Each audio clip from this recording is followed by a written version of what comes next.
یہ ریڈیو صدائے حریت جموں و کشمیر ہے۔ محمد طارق اپڈیٹ کے ساتھ۔ مقبوضہ وادی اور صوبہ جموں کے مسلم اکثریتی علاقوں میں آج 92 روز بھی پابندیاں جاری ہیں۔ دوسری جانب مقبوضہ کشمیر کو 2 وفاقی اکائیوں میں تبدیل کرنے پر جموں میں منعقدہ تقریب میں بی جے پی کو کشمیریوں کی اراضی اور نوکریوں کے حق کے تحفظ میں ناکامی پر سخت عوامی غم و غصے کا سامنا کرنا پڑا ہے۔ دریں اثنا بی جے پی کی ویب سائٹ کی نامعلوم ہیکروں نے شکل بگاڑنے کے علاوہ مودی کے خلاف سخت الفاظ تحریر کیے ہیں۔ بھارت کی مختلف ریاستوں میں زیر تعلیم کشمیری طلباء کو مسلسل ہندو انتہا پسندوں کے حملوں کا نشانہ بننا پڑ رہا ہے۔ پنجاب کے شہر لدھیانہ میں زیر تعلیم کشمیری طلباء پر ہندو گنڈوں نے حملہ کر کے ان کی مار پیٹ کی ہے۔ بعد ازاں طلباء نے اس بربریت کے خلاف احتجاج اور مظاہرے کیے ہیں۔ بھارت نواز پینتھرز پارٹی کے سربراہ بھیم سنگھ نے بھارتی صدر سے مقبوضہ کشمیر کی سنگین صورتحال کا نوٹس لینے کا مطالبہ کیا ہے تاکہ بی جے پی کی جانب سے مقبوضہ کشمیر کی تقسیم سے کشمیری عوام میں بڑھتے ہوئے غم و غصے کو روکا جا سکے، کیونکہ اس تقسیم سے مقبوضہ کشمیر میں صورتحال دن بدن سنگینی کی طرف بڑھ رہی ہے۔ پاکستان نے بھارت کی جانب سے جاری جموں و کشمیر کے سیاسی نقشے کو مسترد کر دیا ہے۔ پاکستانی دفتر خارجہ کے ترجمان کا کہنا ہے کہ بھارتی حکومت کے ایسے اقدامات کشمیریوں سے ان کا حق خود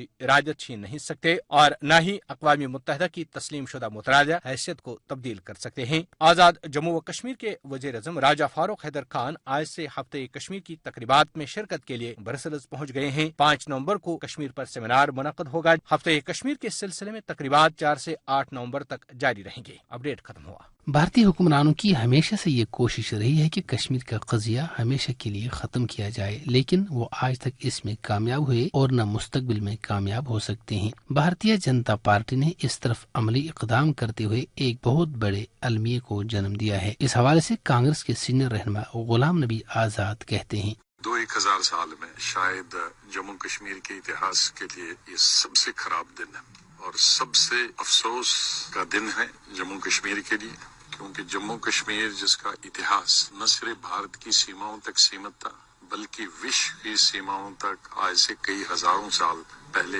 اپنی خوبصورتی کے لیے مشہور جموں کشمیر تھا۔ اس میں بڑے بڑے بادشاہ رہے اور آج ایک لیفٹیننٹ گورنر اس کا رولر رہے، اس کا سنچالن کرے، اس سے بڑی شرم کی بات ہو نہیں سکتی اور اس سے جموں کشمیر کے اتہاس کو، جموں کشمیر کی سبھیتا کو، جموں کشمیر کے کلچر کو، جموں کشمیر کی پہچان کو بھارتیہ جنتا پارٹی کی سرکار نے ختم کیا۔ 3 مہینے سے جب سے یہ قانون انہوں نے بدلا ہے تب سے میں تو اندھیرا ہی اندھیرا دیکھ رہا ہوں۔ میں اللہ سے یہی دعا کرتا ہوں کہ وہ اس اندھیرے میں ہمیں روشنی دکھائے، ورنہ بھارتیہ جنتا پارٹی نے تو ہم کو اندھیرے میں دھکیل دیا۔ بھارت نے اپنے آپ کو اس مقام پر لا کھڑا کیا ہے کہ جہاں اس کا کھڑا رہنا ممکن ہی نہیں ہے، اس لیے کہ کشمیری عوام اس طرح کے کسی بھی بھارتی فیصلے کو ہرگز قبول نہیں کریں گے۔